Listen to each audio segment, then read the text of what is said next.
Welcome to our channel. Today we how to reduce home insurance premiums with Geico. Easy tutorial step by step clearly. To reduce home insurance premiums with Geico, start by visiting the official Geico website. Navigate to the home insurance section.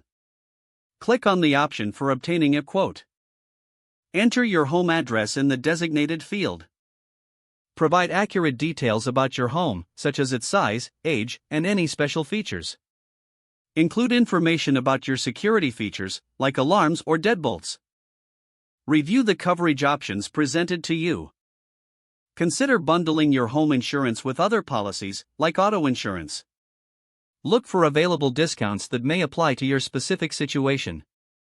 Evaluate your deductible options. A higher deductible can lower your premium. Check if you qualify for any affiliations, such as being a member of a professional organization or alumni association. Assess the claims history of your home to determine its premium impact. Contact Geico's customer service for any questions or clarifications. Finalize your application and review the policy terms carefully.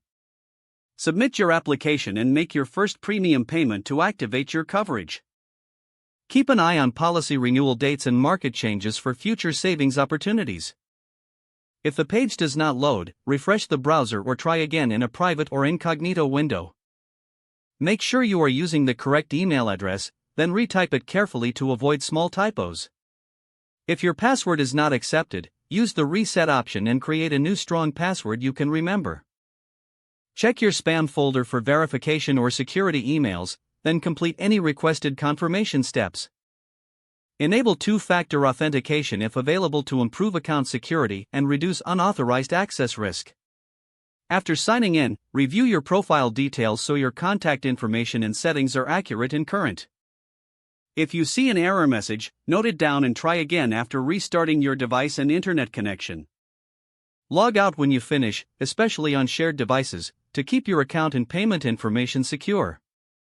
If the page does not load, refresh the browser or try again in a private or incognito window. Make sure you are using the correct email address, then retype it carefully to avoid small typos.